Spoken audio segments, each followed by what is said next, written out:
오늘 주일 예배에 우리에게 은혜 주실 하나님 말씀은 시편 50편 23절입니다. 이제 하나님의 말씀을 대독하겠습니다.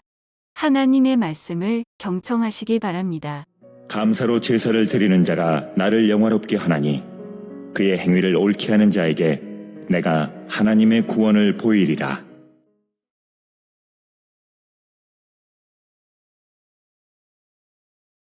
시편 50편 23절 말씀을 가지고 신앙의 세 가지 감정이라는 말씀으로 은혜를 나누도록 하겠습니다. 오전 예배를 통해서 실패가 성공이라고 제가 말씀을 드렸는데, 왜 실패가 성공이에요? 하나님을 더 붙들고 하나님께 가까이 나갈 수 있기 때문에 성공이라고 말씀을 드렸는데, 우리 박미라 선생님 기도 중에 그 옷자락 만진 여인에 대한 기도를 잠깐 하시길래 갑자기 생각이 났어요. 제가 CBS를 통해서 가끔 보는 드라마가 있습니다. 포춘이라는 드라마인데 예수님의 일대기를 그려진 그런, 보통 우리가 알고 있는 선극이 아니에요. 사람 중심의 시각으로 보는 것도 있어요. 그 중에 가장 감동받는 게 뭐냐면 그 예수님의 옷자락을 만진 여인의 그 삶을 비춰주거든요. 그 여인의 병이 뭐였어요? 12년 동안 혈루증, 피를 하혈하는 병을 가지고 있는 여인입니다. 그 여인이요, 그 믿음 때문에 병을 낫잖아요. 예수님의 옷자락을 만진 것 때문에. 근데 그 여인의 그 뒤의 삶을 모르잖아. 근데 그 드라마에서 어떻게 나오냐면 그 여인이 그 병이 나은 걸 딱 알고 뭘 한 줄 아세요? 갈릴리 호수로 갑니다. 그리고 그 여인이 그 호수에서 수많은 사람들과 함께 목욕을 해요. 그게 무슨 내용이에요? 이스라엘이 시원한 나라가 아니에요. 무지하게 더운 나라예요. 그리고 그 여인은 계속 하혈을 하는 여인이에요. 그는 의상부터 물론 더운 가운데에도 그 피를 감추기 위해서 온몸을 감쌌을 것이고, 물이라는 곳은 가보지도 못한 그런 인생을 살고 있었을 거 아니에요. 그 여인의 소원이 수영이었던 거예요. 그 다음 드라마에서. 그리고 그 수영하는 데가 쫓아가서 건강한 몸으로 그 수영을 하는 모습을 제가 엄청 큰 감동을 받았어요. 그리고 그 예수님은 그 일로 인하여서 병을 고치는 것 때문에 유대인들이나 또는 사두개인들이나 제사장들이 예수님을 비난하면서 뭐라고 하는데, 예수님이 그 여인을 찾아가는데 어디로 가는 줄 아세요? 갈릴리 호수로 가요. 그 여인이 거기 있을 줄 알고 가시는 거예요. 그리고 예수님이 하시는 말씀이 뭔 줄 아세요? 내가 그럴 줄 알았다. 우리는 살면서 신앙생활 하는 게 뭐냐면 내가 가장 하고 싶은 것을 하려고 하기 때문에 우리는 솔직히 예수님 믿는 거 아니에요? 그거 뭐예요? 지금은 고통스러울지 모르지만, 지금은 어렵게 살아갈 수 있을지 모르지만, 내 다음 생은 주님의 나라에서 주님과 함께 찬송하며 예배하며 감사하며 살고자 하는 믿음의 목적이 있기 때문에 살아가는 것입니다. 그런데 시편 50편 23절에서 우리가 보다시피 여호와를 경외하며 하나님께만 예배하는 사람을 통하여 하나님이 구원을 보이겠다는 말씀을 해주시는 이 말씀이 저는 어떻게 다가왔냐면, 신앙에는 세 가지의 감정이 있을 것 같다는 생각을 해보았습니다. 올 한 해 마지막 날들을 보내고 계시면서 누구나 마음이 또는 생각이, 우리의 이성이 잠깐 멈춰서는 것을 경험하시고 계시잖아요. 아이고, 이제 10일밖에 안 남았네. 올해를 내가 어떻게 살아왔지? 내가 왜 이렇게 현재 이렇게 있는 것이지? 왜 내가 잘못됐지? 왜 내가 잘되고 있지? 이런 생각들을 통하여 나를 정리하는 시간들을 갖게 된다는 것입니다. 다시 말해서 우리의 신앙도 여러 가지 감정들이 우리의 신앙과 믿음을 지배하게 된다는 사실을 깨닫게 된다는 것입니다. 아무 생각 없이 살 수 있는 방법도 있지만, 우리는 살면서 내가 좀 더 좋은 방향으로, 좀 더 나은 방향으로, 주님이 원하시는 대로 살고 있을 수 있도록 우리를 정리하고 경계하는 것이 중요하다는 것을 깨닫게 되었습니다. 지금까지 지나온 삶들이 회개를 통해서 하나님과의 관계 회복, 또 우리에게 펼쳐질 내년의 신앙의 감정을 잘 설정하면 하나님께 영광을 돌리는 삶을 살 수 있다는 생각을 해서 이 말씀을 준비하게 되었습니다. 첫 번째, 신앙의 감정 가운데에 우리를 쓰러뜨리는 감정이 하나 있더라고요. 그게 뭔지 아세요? 비난과 비판. 무언가 잘못되었을 때 누구 때문인가를 먼저 찾는 태도죠. 신앙이나 나의 생활이나 일생에서 먹잇감을 찾듯이 대상을 찾습니다. 왜냐하면 사람의 감정은 그래요. 내가 그 사람보다 낫다는 것을 보여주기 위해서는 내 우수한 점을 드러내려 하지 않습니다. 상대방을 깎아내려야 내가 우수해지는 거예요. 상대방의 잘못된 점, 못난 점들을 들춰내야 내가 부각되는 것들을 우리는 경험하게 됩니다.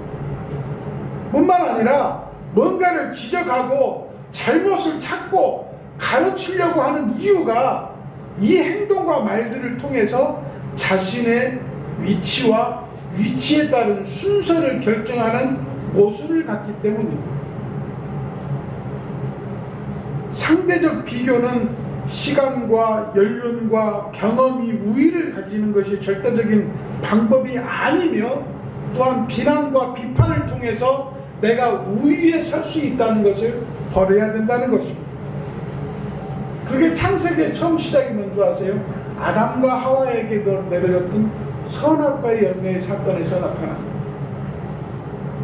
하나님의 규칙이 깨어졌을 때에, 하나님의 계획이 깨어졌을 때에 아담과 하와가 서로를 비판하고 서로를 비난하였습니다. 내 잘못이 아니고 여인의 잘못이요, 그 여인은 뱀 때문에 그래요. 이 모든 것들을 비난함으로 자기의 잘못을 벗어나려고 했던 행동들을 보인 것을 볼 수가 있습니다. 또 성경에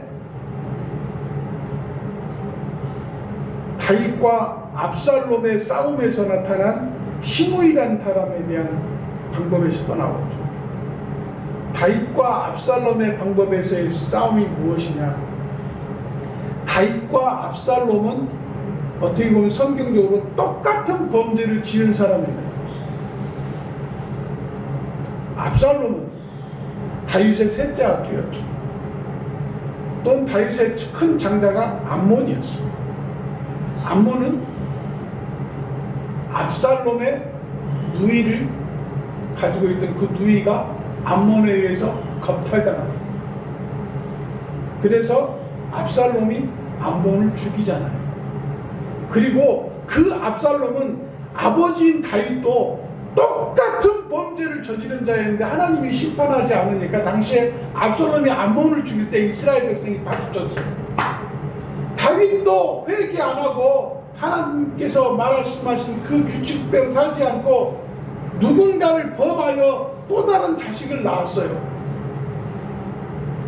그런 결과로 압살롬이 암몬을 죽이니까 이스라엘 백성이 하나님이 심판하지 않은 다윗을 압살롬은 하나님의 이름으로 암몬을 죽였다고 칭찬하고 박수친 일이 있었어요.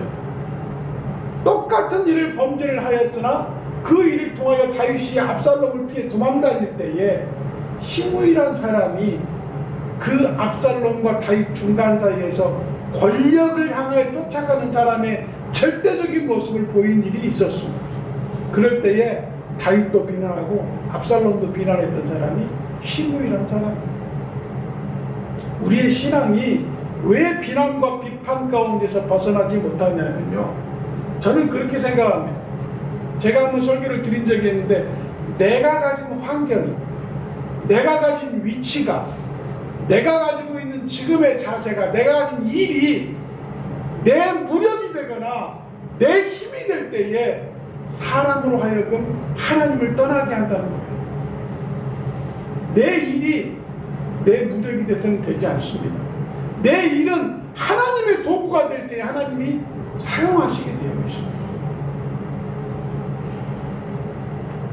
이건 내가 할 수 있는 영역이라고 생각하는 순간 하나님의 방법은 떠나게 되어 있어요. 이것은 내가 하는 일이기 때문에 내가 할 수 있다라고 하는 순간 하나님의 계획은 없어져 버리는 것입니다. 그러나 분명한 것은 아무리 작은 일이라 할지라도 그 일을 통하여 하나님의 영광이 드러나게 하는 선함을 가진 행위는 하나님이 사용하시는 도구가 된다는 사실을 우리는 깨달아야 된다는 것입니다. 마태복음 7장 2절 말씀을 같이 읽겠습니다. 마태복음 7장 2절 말씀 시작. 너희의 비판하는 그 비판으로 너희가 비판을 받을 것이요 너희의 헤아리는 그 헤아림으로 너희가 헤아림을 받을 것입니다. 이 말씀을 통해서 우리는 비난하거나 비판하거나 비교하는 신앙의 삶을 살지 않아야 되겠다는 다짐을 해야 됩니다. 왜냐하면 이 말씀을 통해서 여러분이 깨달아야 될 게 비난하지 말아야지, 비판하지 말아야지, 남들을 헤아리거나 평가하지 말아야지 라고 하고 딱 말씀을 그치는 게 아니라 그 다음 절 말씀을 보세요. 그 다음 절 말씀이 무슨 말씀이냐면 네 눈에 들보를 보지 못하고 남의 눈에 티끌을 본다고 하시는 경계의 말씀이 있어요. 우리의 신앙이 그래요. 이 정도면 내가 신앙생활 잘하고 이 정도면 주님이 인정하시겠다라고 하는 그런 교만한 생각을 버리고 하나님 앞에 늘 겸손함으로 순종함으로 또 하나님 앞에 모든 것들을 맡김으로 살아가는 신앙이 될 때에 내 입에서 비난되지 않고 비교되지 않고 비판하지 않는다는 거예요. 그러한 겸손을 갖는 순간 내 속에 비판과 비난은 떠나게 되어 있습니다.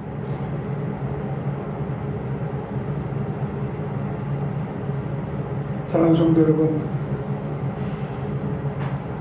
다른 사람의 잘못을 더 비판하거나 비난하거나 잘못의 숫자적 회개를 통해서 당신은 더 많이 잘못했고 나는 덜 잘못했어라고 하는 평가를 내리지 마십시오. 내 신앙을 통해서 나는 더 열심히 신앙생활했고 당신은 조금 나보다 못한 신앙생활했으니 내 믿음은 좋고 당신 믿음은 좀 덜한 거야 라고 평가하지 마십시오. 이러한 비난은 결국 무엇이 되냐면요, 우리의 신앙을 사람에게 못 받게 되어 있어요. 우리의 신앙은 하나님만 바라보는 신앙이 되어야 되는데 비난과 비판을 통하여서 사람에게 시선을 못 박아둠으로 말미암아 하나님을 바라보지 못하게 된다는 사실입니다. 사랑하는 성도 여러분, 비난보다 비판보다 비교보다 상대를 인정하고 협조하고 공감하는 믿음을 통해서 겸손과 사랑이 넘치는 성도들이 되시기를 예수님의 이름으로 축복합니다. 사랑하는 성도 여러분, 사람의 눈은 참 기이해요. 나보다 조금 못한 사람은 그냥 무조건 알로 보고 그 사람 말을 무시합니다. 그런 사람이 나에게 어떤 가르침을 줄 때 굉장히 불쾌해합니다. 그건 신앙이 아닙니다. 그건 믿음이 아닙니다. 그거를 통해서 하나님의 놀라운 은혜가 있음을 깨달아요. 저는 다음 주에 마지막 성구영신 예배를 통하여서 참 수고 많으셨습니다라는 설교를 준비하고 있는데 그 중에 한 부분만 말씀을 드릴 거예요. 뭐냐면은 예수님이 말씀하시길 수고하고 무거운 짐진 자들아 다 내게로 오라 내가 너희를 쉬게 하리란 그 말씀에 우리 얼마나 못 박혀 있어요. 다른 건 다 기억 못해도 주님이 말씀하시기를 수고하고 무거운 짐자들아 다 내게 오라 너희를 쉬게 하리라 그 말씀에 은혜 받고 좋아하시잖아요. 그렇게 성경을 매몰시켜서 보시면 안 된다니까요. 그 다음 절 말씀 안 보세요? 그 다음 절에 뭐라고 된 줄 아세요? 예수님의 놀라운 변수가 있어요. 반칙이 있어요. 예수님의 반칙. 쉬라고 해놓고 내 멍에는 가벼우니 내 멍에는 쉬우니 너희가 내 멍에를 들고 나의 길을 쫓으라고 하셨어요. 분명히 쉬게 해준다고 해놓고 또 다른 멍에를 지어주신 예수님. 그거하고 똑같아요. 신앙, 믿음. 비난하는 순간 은혜가 떠나고요, 비판하는 순간 말씀은 떠나고요, 비교할 수 있는 대상을 찾는 순간 하나님을 떠나게 되어 있습니다. 지금까지 살아온 삶이 비난 가운데 있을 수 있습니다. 늘 비판하고, 다시 말해서 이런 거와 똑같아요. 나는 이렇게 하는데 왜 그놈들은 그렇게 못할까? 왜 나는 이렇게 하는데 왜 내 사람들은 이렇게 똑같이 하지 않아줄까? 이런 것이 비난이고 비판인 거예요. 내가 할 수 있는 만큼 헌신하고 봉사하고 순종하는 것, 그 모든 과정 속에서 역사하시는 하나님이 개입하는 순간 내 작은 일은 하나님께서 크게 영광 받으시고 내 큰 일은 하나님께서 작게 받을 수 있는 순간들이 올 거예요. 우리 모든 성도들이 올해까지 비난 가운데 살았다면 이제 그 비난 버리시고 하나님만 바라보며 사람을 비판하거나 비교하거나 비난하려고 하는 그러한 삶에서 하나님만 바라보는 신앙을 통하여 은혜 받는 새로운 시대의 해년을 맞으시기를 주의 이름으로 축복합니다. 두 번째, 우리가 어떠한 삶 가운데 신앙의 감정을 가지고 살고 있느냐? 후회라는 감정. 사람은요, 뭔가를 해놓고 준비하고 계획하는 가운데 일을 했다가 그 일이 실패할 때 후회를 하게 되어 있습니다. 그런데 하나님은 어떠신 분이죠? 후회가 없으신 분이라고 분명히 말씀하셨어요. 민수기 23장 19절 말씀을 같이 읽겠습니다. 시작. 하나님은 인생이 아니시니 시건치 않으시고 인자가 아니시니 후회가 없으시도다. 어찌 그 말씀하신 바를 행치 않으시며 하신 말씀을 실행치 않으시랴. 하나님은 절대 후회하지 않으시죠. 딱 한 번 후회하셨어요. 언제 후회하셨어요? 사람을 만든 것을 후회하신 적이 있어요. 그래서 물의 심판을 통하여 모든 사람들을 쓸어버리셨어요. 노아의 가족만 빼놓고 모든 동물의 암수 한 쌍씩만 빼놓고 모두 다 쓸어버리신 후회가 한 번 있었어요. 그런데 이 비난이나 비판보다 후회는 한 걸음 더 성숙한 믿음의 태도임을 발견하게 됩니다. 그게 무슨 말이냐면 비난과 비판은 결국 나를 무너뜨리고 사람에 대한 시선을 바뀌게 해서 하나님을 못 보게 하는 건데, 후회라는 것은 무슨 감정이냐면 후회는 내 실패, 내 실수, 내 잘못을 발견할 수 있는 상태를 얘기합니다. 후회한다는 것은 이거 뭔가 잘못됐구나, 뭔가 내가 방법이 틀렸구나라는 것을 발견하게 하는 하나님의 은혜가 있음을 발견하게 된다는 것이죠. 적어도 자기의 마음을 들여볼 줄 아는 신앙을 소유하고 있다는 거예요. 자신의 선택을 돌아볼 줄 아는 사람의 후회는 하나님이 그것을 통하여, 그 계기를 통하여 방향을 틀 수 있도록 도와주신다는 거예요. 그 후회가 바로 긍정적인 후회와 부정적인 후회로 나타납니다. 긍정적인 후회는 방향을 바꾸는 힘이 있습니다. 베드로가 예수님을 3번 부인하고 닭이 울므로 말미암아 깨달았을 때, 이건 잘못된 거구나라고 후회하는 순간 베드로는 통곡하며 회개하고 다시 그는 하나님께 온전히 서서 초대교회의 위대한 기둥이 되었음을 성경을 통해서 알 수 있습니다. 대표적인 제자 중에 또 한 사람, 가룟 유다는 그 모든 일들 계획들을 실행하고 잘못되었음을 깨닫고 그 받은 은삼식을 제사장들에게 던져버리고 통곡하며 나와 후회하고 하나님께 회개하지 못하고 그 목을 매달았습니다. 후회는요, 때로는 우리를 살리기도 하지만 후회는 때로는 우리를 죽일 수도 있다는 말씀인 것입니다. 사랑하는 성도 여러분, 우리 스스로가 죄를 깨닫는다는 것, 잘못을 깨닫는다는 것은 굉장히 귀중한 은혜입니다. 후회하지 못하는 사람은요, 하나님을 발견할 수 없어요. 후회하지 못하는 삶은 하나님께 돌아갈 수 없음을 이야기합니다.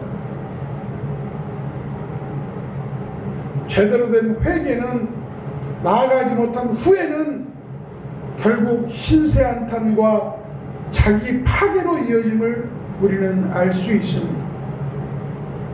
그래서 후회만으로 충분하지 않습니다. 후회는 반드시 회개와 새로운 결단으로 이어져야 합니다. 깨닫기만 하는 것도 잘못된 걸 수 있어요. 그 깨달음이 새로운 방향과 새로운 뜻과 새로운 하나님의 붙잡음이 있을 때에 우리에게 그 후회는 약이 되고 살이 되고 피가 되는 것입니다. 고린도후서 7장 10절 말씀을 같이 한번 읽겠습니다. 이 고린도후서 7장 10절에서 분명히 말씀하십니다. 시작. 하나님의 뜻대로 하는 근심은 후회할 것이 없는 구원에 이르게 하는 회개에 이르는 것이요, 세상 근심은 사망을 이루는 것입니다. 그러잖아요. 이 말씀대로 지금 내가 하는 근심, 여전한 그 근심과 염려는 하나님께 가는 방향을 자꾸 틀게 하는 것들이에요. 다른 방법을 찾게 하고, 다른 계획을 찾게 하고, 다른 손길을 찾게 하는 일들입니다. 그러나 이 근심을 후회함으로 말미암아 회개를 한다면 구원에 이를 수 있지만, 세상의 근심이 계속 유지가 되고 계속 연결이 된다고 하면 그 세상의 근심은 우리를 사망케 한다고 합니다. 아마 오늘도 주일 예배를 드리러 오시면서 많은 마음의 심적 감정 교차가 일어나지 않았을까 생각이 됩니다.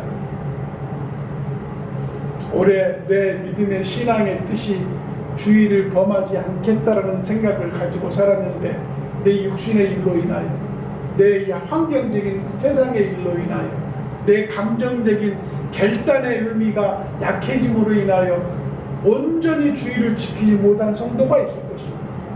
그 일을 생각하는 주일이 될 수, 오늘 이번 주하고 다음 주가 이제 금년 마지막 주일 예배 드리는 두 번의 기회가 있는 거니까요.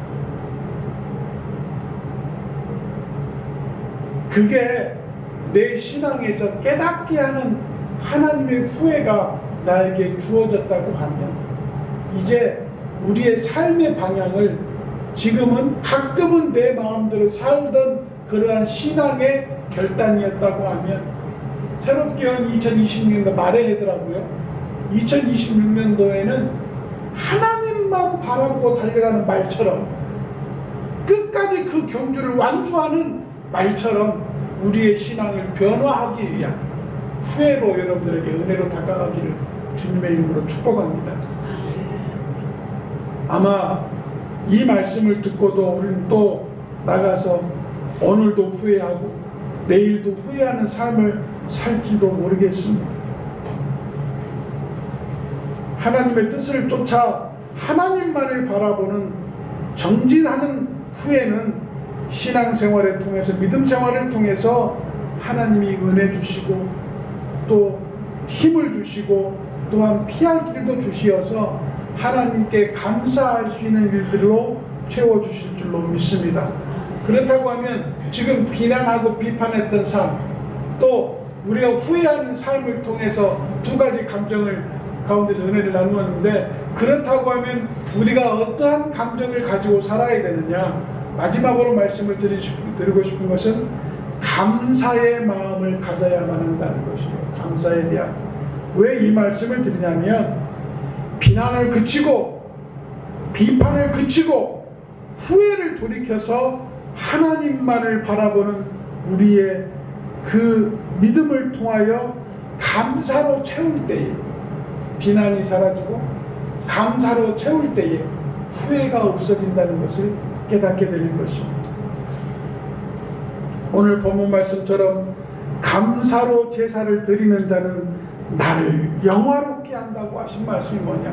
주의 뜻대로 살기 때문에 그 주의 뜻대로 삶으로 말미암아 그 사람을 통해 하나님이 드러나는 것이고, 주의 뜻대로 살아가는 신앙을 통하여 하나님의 놀라운 구원의 역사가 드러날 것이고, 그 믿음을 통하여 하나님께서 기뻐하신다는 사실을 발견할 수 있는 것입니다.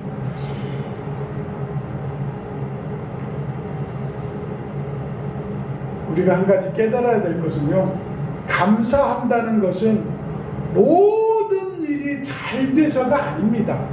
감사는 그렇게 되어서는 안 돼요.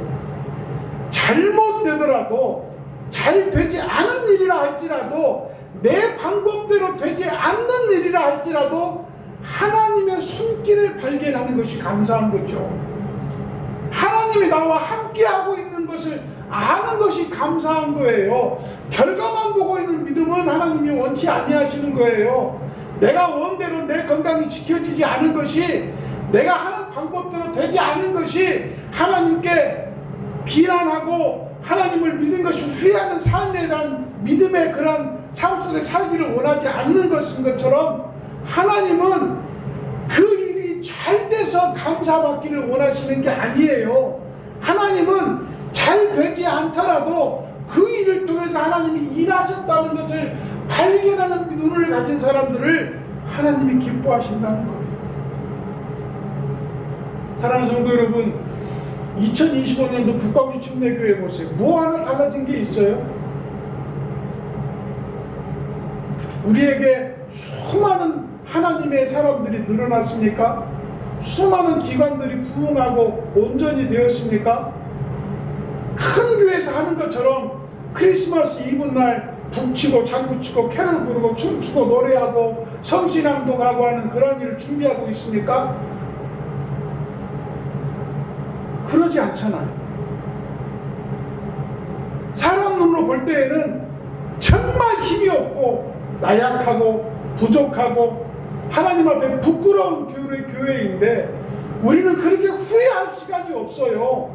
이러한 일을 통해서 저 목회자 무슨 일을 하고 있느냐, 저 집사들 뭐 하고 있느냐, 성도들 뭐 하고 있느냐 비교하지 마세요. 이 가운데에도 하나님은 임재하시고 이 상황 속에서 하나님은 일하신다는 거예요. 그 일이 성도를 늘리고 교회가 부흥해서 큰 선교하는 교회가 아니라 한 사람 한 사람의 생명을 여전히 붙드시고 기도하시는 주님이 계시다는 것을 발견하시라는 것이에요. 그게 감사인 거예요.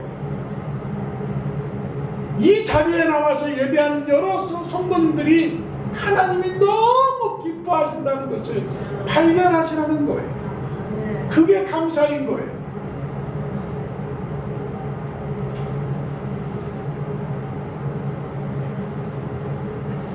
모든 것이 감사의 행위였으며 감사의 결과였음을 우리는 알아야 합니다. 시편 26편 7절 말씀을 같이 읽습니다. 시편 26편 7절 말씀 시작. 감사의 소리를 들리고 주의 기이한 모든 일을 이루도다. 이게 무슨 말씀이냐면, 감사의 소리를 들리고 들으시고 그 감사를 통하여 감사할 줄 아는 마음을 가진 모든 성도들에게 기이한 모든 일을 이루게 하시고 하나님의 은혜. 사랑하는 성도 여러분, 감사는요, 처음에도 말씀을 드렸지만 우리의 모든 믿음의 방향을 바꾸는 일입니다. 감사는요, 먼저 나를 바꾸고 내 마음이 하늘 문을 향하여 친절히 놓고 하는 행위가 감사인 것입니다. 감사를 우리는 생각할 때에 큰 헌금, 큰 믿음의 열매, 성령의 열매를 드리는 게 감사가 아니고요. 내 작은 이 믿음, 겨자씨만한 믿음을 오로지 하나님을 향하여 드릴 때에 그 믿음을 통하여 하나님은 기뻐하시고 축복하신다는 사실을 깨달으시기를 주의 이름으로 부탁을 드립니다. 결론적으로 말씀을 드리겠습니다. 2025년도 하나님은 1년 내내 우리를 초대하셨습니다. 그 초대를 통하여 말씀하시기를 비난을 내려놓고 후회를 지나 감사의 자리로 나오라고 말씀하셨습니다. 오늘 우리 교회 모든 성도들이 교회가 우리 성도들이 드릴 수 있는 최고의 신앙적 결단은 감사로 하나님을 영화롭게 하는 것입니다.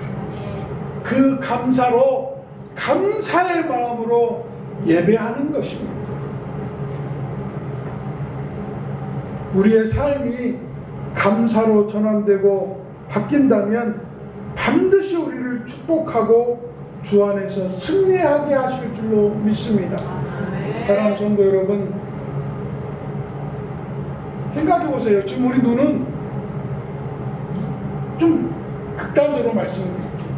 우리 눈은 예배 시간에 말씀 안 듣고 딴짓하는 사람을 찾아볼 수도 있어요. 예배 시간에 말씀에 집중하지 못하고 다른 것을 찾아보며 다른 것을 보는 사람이 있을 수 있습니다. 그게 우리의 신앙의 눈이에요. 근데 그 신앙의 눈을 어떻게 바꿔야 되냐면 하나님만을 바라보고 그 하나님과의 관계에서 단 한시도 떠나지 않기 위한 믿음의 노력이 필요한, 그 믿음의 감사가 필요한 시점입니다. 비난할 수 있습니다. 그러나 그 비난으로 내가 비난받을 수 있습니다. 후회할 수 있습니다. 그러나 그 후회가 하나님 앞에 잘못되었음을 인정하고 주님을 다시 한번 꽉 잡기를 노력하는 믿음의 결단이 있다고 하면 그걸 통하여 하나님이 축복하실 수 있습니다. 우리의 삶이 비난하지 않고 후회하지 않고 감사로만 방향을 바꾸어도 하나님은 우리를 끝까지 붙들어 주시고 끝까지 인도하신다고 했습니다. 사랑하는 성도 여러분, 오늘 2025년도 어떻게 보면 소구영신 예배를 제외하고 마지막 주일 예배, 이 주일 예배를 통해서 지금까지 살아온 믿음의 여정, 믿음의 시간들을 스스로 비난하거나 비판하지 마십시오. 스스로 후회하지 마십시오. 그리고 그 비판과 후회를 주님 오늘도 예배하게 하시니 감사합니다. 주님 지금까지 주의를 최선을 다하여 지키고자 노력한 이 믿음을 지켜주셔서 감사합니다라는 신앙으로 전환하고 바꿀 때에 새롭게 다가올 2026년도는 2025년도와 같지 않은 조금 더 믿음에 가까이, 조금 더 주님께 더 가까이, 조금 더 교회에 가까이 할 수 있는 용기를 주시는 주님을 만날 줄로 믿습니다. 사랑하는 성도 여러분, 비난과 후회를 버려버리시고 오직 감사, 성도들에게도 감사, 교회에게도 감사, 모든 가족들에게도 감사하는 감사의 생활이 넘치는 모든 성도님들 되시기를 예수님의 이름으로 축복합니다.